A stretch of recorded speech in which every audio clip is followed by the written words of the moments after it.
สวัสดีค่ะทุกคนวันนี้นะคะแจนก็จะมาพูดถึงสิ่งหนึ่งที่หลายๆคนอาจจะสงสัยเรียนนิเทศไปแล้วได้อะไรนิเทศเนี่ยเรียนอะไรหรอก็วันนี้นะคะแจนก็อยากจะมาเม้ามอยเกี่ยวกับสิ่งที่ได้เรียนมา4 ปีที่คณะ Media and Communication ที่ Korea University นะคะก่อนอื่นทุกคนเห็นที่หัวข้อไหมเราเขียนไว้ว่าเรียนนิเทศวงเล็บที่เกาหลีนั่นก็เป็นเพราะว่าแจนเนี่ยไม่รู้จริงๆว่าเรียนนิเทศจากที่เกาหลีแล้วก็ที่อื่นในประเทศไทยหรือประเทศอื่นเนี่ยมันอาจจะต่างกันมากน้อยแค่ไหนแต่แจนก็ค่อนข้างมั่นใจว่าในคลิปนี้นะคะจะสอนถึงเบสิกของการสื่อสารที่ถ้าเกิดใครที่เป็นนักเรียนคอมมิวนิเคชันเนี่ยก็น่าจะเรียนกันหมดแหละแล้วก็น่าจะเข้าใจกันหมดแหละแล้วก็อีกเรื่องนึงนะคะสำหรับคลิปนี้เนี่ยจะพูดถึงเรื่องของการสื่อสารล้วนๆจะเอามาแบ่งปันว่าแบบแจนเอามาปรับใช้ในชีวิตทั้งชีวิตส่วนตัวชีวิตการทำงานแล้วก็การสื่อสารทั่วไปกับมนุษย์ทุกคนยังไงบ้างดังนั้นถ้าเกิดใครอยากจะเรียนรู้เกี่ยวกับการทำหนังการเขียนแอดการทำละครทำโฆษณาก็อดใจรออีกนิดนึงอาจจะมีคลิปหน้าระหว่างนี้นะคะก็ไปอ่านบล็อกกันได้เขียนไว้ใต้ description บอกแล้วก็งั้นเรามาเริ่มกันเลยดีกว่า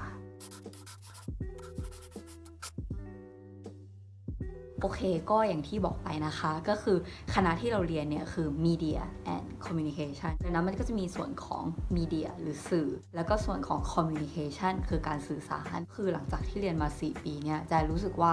คณะนี้ไม่ได้เป็นคณะที่เรียนยากขนาดนั้นเลยแต่มันจะมีแบบทฤษฎีเต็มไปหมดแล้วมันก็จะมีการวิจัยเยอะมากงานกลุ่มงานพรีเซนต์จะมีแบบจัดเต็มทุกเทอมอย่างต่ำ4 งานดังนั้นเนี่ย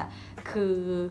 ก็เรียกได้ว่าหลังจากเรียนจบการทำพรีเซนต์หรือว่าการพูดต่อหน้าสาธารณะก็ค่อนข้างเป็นเรื่องที่นักเรียนทุกคนในคณะนี้จะมีประสบการณ์มาก่อนแต่วันนี้เนี่ยที่อยากจะมาคุยกันก็คือเรื่องของตัวเนื้อหาว่าเรียนอะไรบ้างแล้วก็เอาไปใช้ในชีวิตได้ยังไงทั้งนี้ทั้งนั้นอย่างที่บอกก็คือวันนี้เราอาจจะไม่ได้พูดถึงเรื่องของแบบสายอาชีพใดสายอาชีพหนึ่งโดยเฉพาะแต่มันจะเป็นเหมือนแบบสกิลพื้นฐานในชีวิตที่เอาจริงๆแล้วมันก็เป็นเรื่องที่หลายๆคนน่าจะรู้อยู่แล้วแต่ว่าการที่ได้มาเรียนการสื่อสารในครั้งนี้อาจจะทำให้เราเนี่ยเป็นคนที่สื่อสารโดยมีประสิทธิภาพมากขึ้นสำหรับการเรียน communication นะคะการสื่อสารเนี่ยมันมีเบสิกอยู่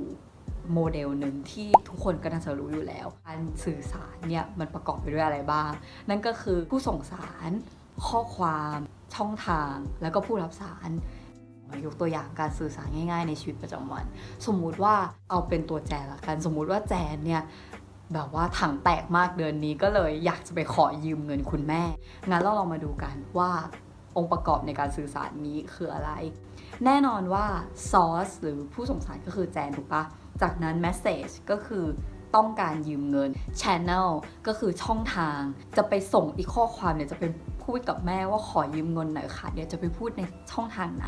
เช่นจะพูดที่บ้านหรือจะพูดโทรศัพท์ไปขอหรือว่าจะ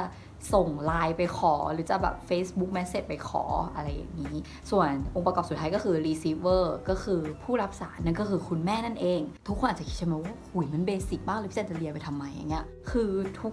องค์ประกอบเนี่ยเป็นสิ่งที่เราต้องพิจารณาอย่างถี่ถ้วนการสื่อสารเนี่ย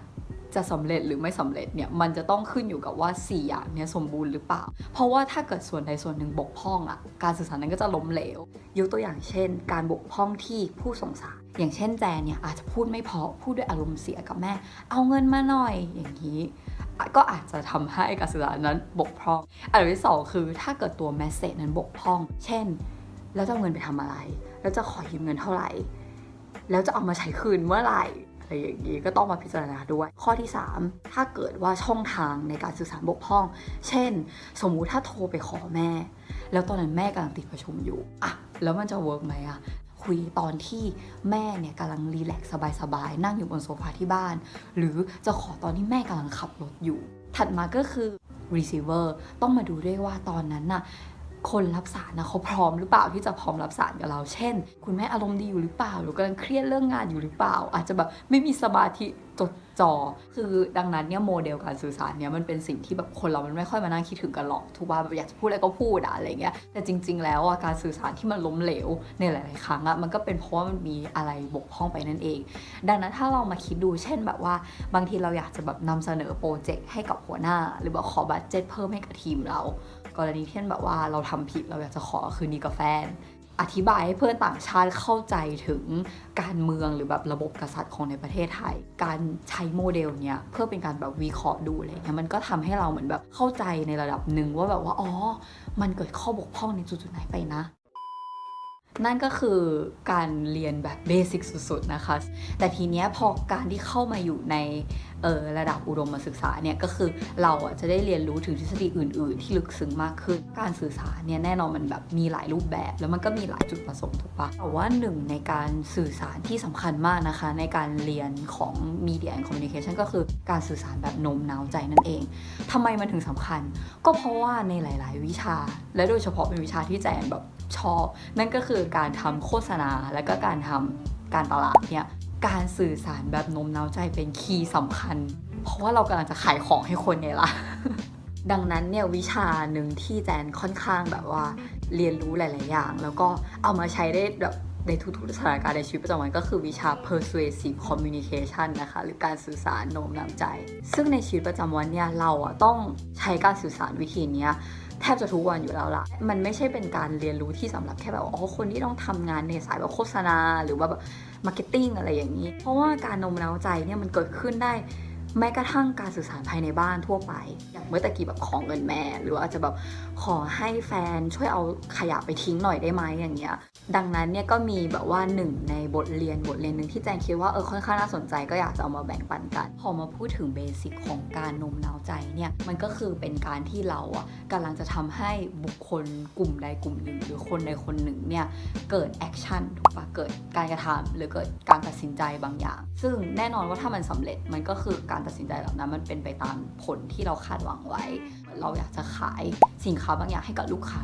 เราก็ต้องอยากให้ลูกค้าตัดสินใจซื้อทีนี้ทุกคนคือแบบในชีวิตประจำวันของมนุษย์เรามีการตัดสินใจที่ต้องให้ทำเยอะมากแบบเยอะสุดๆนับไม่ถ้วนต้องตัดสินใจว่าแบบว่าจะกินอะไรดีเป็นข้าวเช้ากินอะไรดีเป็นข้าวกลางวันวันนี้จะแบบไปเจอเพื่อนดีไหมหลังเลิกงานรวมไปถึงการตัดสินใจแบบใหญ่ๆเช่น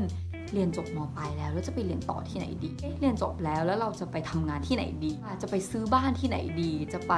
ซื้อรถแบบไหนดีแล้วจะผ่อนแบบไหนดีดังนั้นเนี่ยการที่เรามาเรียนเรื่องการสื่อสารโน้มน้าวใจเราจะได้เข้าใจถึงจิตวิทยาของคนว่าคนเราเนี่ยจะเกิดแอคชั่นหรือจะเกิดการตัดสินใจโดยเบสจากปัจจัยอะไรบ้างจริงแล้วเราได้รับการสอนแล้วก็สอนกันอยู่แล้วว่ามนุษย์เนี่ยควรใช้เหตุผลไม่ควรใช้อารมณ์ถูกปะแต่ในความเป็นจริงแล้ว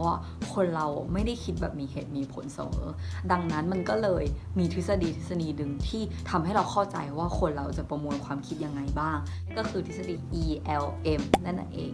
ซึ่งให้อธิบายง่ายๆเลยนะก็คือ ELM มันแบบอธิบายให้เราฟังเว้ยว่าแบบว่าเกิดเราได้รับสื่อบางอย่างเข้ามา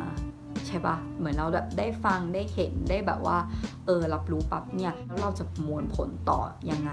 มันจะมีวิธีการประมวลผลแบบ2ทางนั่นก็คือแบบที่เราใช้เหตุผลโดยพิจารณาแบบถี่ถ้วนแล้วเราก็ค่อยตัดสินใจว่าจะ say yes หรือ say no และอีกหนทางนึงนั่นก็คือการตัดสินใจโดยเบสด้วยความรู้สึกหรือด้วยข้อมูลเล็กๆน้อยๆหรือการตัดสินใจแบบค่อนข้างด่วนจีใช้เวลาเร็วโดยไม่ต้องพิจารณาถึงข้อมูลเป็นขั้นเป็นตอนขนาดนั้นซึ่ง2ทางเนี้ยเดี๋ยวแจนจะอธิบายให้ฟังไว้ว่ามันแบบว่ามันสนุกยังไง ก็คือสมมุตินะว่าแบบแจนมีธุรกิจส่วนตัวปกติแจนไม่มีธุรกิจส่วนตัวนะทุกคนคือแจนเป็นแบบมนุษย์เงินเดือนทั่วไปแต่แบบว่าเอาเป็นตัวอย่างสมมุติว่าแจนขายครีมเนี่ยก็คือแบบเป็นครีมที่แบบว่าแจนแบบไปนำเข้ามาจากเกาหลีมีครีมที่มีส่วนผสมของแบบน้ำแร่จากภูเขาของเกาะเชจูซึ่งมันจะมีแบบส่วนผสมของแอนตี้ออกซิแดนต์ทำให้ผิวเราเนี่ยจะแบบว่าไม่หย่อนคล้อยไม่แบบว่าไม่มีทางแบบหน้าแก่เร็วขนาดนั้นเลยแล้วมันก็ยังผสมโสมแดงซึ่งมันไปเอ็กแทรคมาจากแบบแลบในประเทศอังกฤษทำที่เข้าเป็นอะไรอย่างงี้ใช่ป่ะแจนก็แบบมีข้อมูลครบแน่นมาก นี้นะคะก็ราคา999 บาทนะก็อยากจะแนะนำให้เพื่อนๆที่แบบอยู่ในวัย20ปลายๆก็คือ prevent aging ไว้ก่อนอาจจะเอาแบบไปบอกเพื่อนเพื่อนรอรับสารเฮ้ยมีครีมกระปุกมาขายเว้ยก็คือแบบคุณสมบัติแบบตะกี้ที่พูดไปอะไรเงี้ยช่วยซื้อหน่อยดีอะไรอย่างงี้มันอาจจะมีกลุ่มเพื่อน2กลุ่มมีคน2แบบ1เขาอาจจะคิดแบบเซ็นทรัลพูดถึงสรรพคุณเมื่อตะกี้ใช่งานวิจัยบอกมาเว้ยว่าแบบน้ำแร่ที่มาจากเกาะเชจูแล้วก็สารสกัดจากโสมเนี่ยมันมีบางอย่างที่ทำให้ผิวเราแบบดีขึ้นบลาบลาบลา ถ้าเกิดคนนั้นเนี่ยเขาคิดแบบนี้เนี่ยก็คือแปลว่าเขาอะใช้วิธีการพิจารณาแบบถี่ถ้วนนะแล้วเขาก็อาจจะ say yes หรือเขาจะ say no ก็ได้เพราะเขาอาจจะไม่เชื่อในข้อมูลนั้นถัดมามันก็จะมีแบบกลุ่มเพื่อนอีกกลุ่มนึงไม่ต้องฟังอะซื้อเพราะเป็นเพื่อนกันราคาถูกซื้อจบเห็นป่าว่ามันเบสแค่แบบว่าแบบว่า